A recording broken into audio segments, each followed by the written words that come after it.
Hi everybody, this is Dave in Sales and welcome to the Dave in Sales YouTube channel. I'm going to be helping you out with successful sales strategies. If you're starting your journey in sales, you're going to find bundles upon bundles of information here that you can use to fast track your career into sales. And should you be already employed in a sales capacity, you're going to be finding a lot of great content here that you can use as a refresher and you can adapt into your own style. So invest in yourself at absolutely no cost at all, just by hitting the subscribe button below and you'll be notified when new content is uploaded. So that's enough from me. Let's kick it off to Dave in Sales. Thanks Dave in Sales, looking pretty sharp there by the way. So phone etiquette is today's topic. Phone etiquette is very important because if you're not standing in front of a client face to face, most of the time you're on the phone with them. Sometimes you're communicating by email and whatnot, but most of the time you're on the phone. So first of all, you're going to hear sales line one, and off you go. You're going for the phone. The first thing you do is check where your co-workers are on the floor to see if anyone's going to reach the phone before you do. It looks like you're getting to the phone first. That's great. On the way, you're patting yourself down, finding your pen in your pocket, which you carry at all times anyway. You're finding your pen. If you're issued with a tablet, you're opening up your tablet and logging in. When you get to the phone on the desk, you're going to log into the computer there. Why that is so you don't answer the phone with, oh, hang on, I have to log in. And that's a roadblock for your client. Let's use Brad as the name of our client today. So, thank you for your call. This is Dave in Sales. How can I help you? A little bit of reciprocity there. Thank you for taking the time out of your day. My name is Dave in Sales. Never answer the phone with, thank you for your call. How can I help you? Let them know who you are.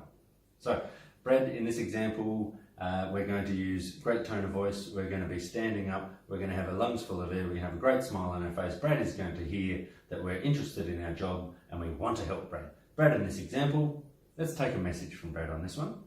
So, sorry Brad, I don't have that information at hand. I need to go and get that answer from that other person. I'm going to take your details and that way I'll be able to call you back with a result. So Brad has the anonymity right now and he can hang up on you at any time and he's keeping his details private, but as soon as you get his phone number, you can call him back. So bury it in there. Okay, Brad, I'm going to take your details so I can. A, B, C, D. That's great. Brad now knows what's happening. Before you let him go, read his phone number back to him. Brad, is your phone number, correct me if I'm wrong, 04040404? That's great, no worries. You know this is Dave in Sales. I'm going to call you back in 30 minutes. Great. Even if it's an unfavourable result, still call Brad back in case he ever walks in the showroom and says, I was expecting a call from Dave in Sales. That way, you can also let him know that when you call back, you can say something like this. I can organise the rest of the delivery. I can take a deposit over the phone because you're planting the seed in Brad's mind to continue with the purchase. You're thinking of sales, Brad's thinking of purchasing. So while he waits for 29.5 minutes, he's thinking he has the power to complete the purchase when you call him back. So it's not the first time he's heard, I'll take your deposit, I'll get that organised for you, things like that. Brad is now comfortable for 29 more minutes and he's ready to receive your call. Hopefully he's cluey enough to put his credit card in his hand. So in that example, give Brad a call back no matter what, even if it's bad, give him a call back. That's just good service and you're in the business of service. So in the next example here, let's talk about putting Brad on hold momentarily while you move across to the other phone on the showroom floor or check the box or talk to the boss about something. Brad, I'm going to put you on hold so I can move to the other phone, check that detail, check the stock on that item. Again, bury it in there. You're in control. Brad needs the answer. You've got the answer. You've got the answer in 30 seconds from now. Brad, I'm going to put you on hold. Announce your name again. And you know this is Dave in Sales. It'll be 30 seconds and I'm going to pick you up again. One moment, please. Put him on hold. While you announce your name again, it's in case another sales rep might accidentally or purposely pick up that phone line. If Brad doesn't know who you are, and how long you're going to be until you pick him up again, he's going to say this, oh, someone was helping me, but I don't know who that was, you can help me, to the other sales rep. And that other sales rep has now got an opportunity to make the sale that you were going to make. Where Brad's purchasing, the other sales rep's going to sell to Brad. Unlucky for you. In the third example, we're going to put Brad on hold, but let him know that someone else is going to pick him up. That way, he's not lost.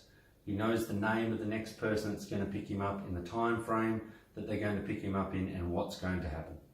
Okay, Brad, I'm going to put you on hold. I'm going to have Ms. Smith from behind the counter pick you up. She's really nice, pump up her tyres, and she's really nice. She's going to take a deposit from you. This is what that next person's going to do.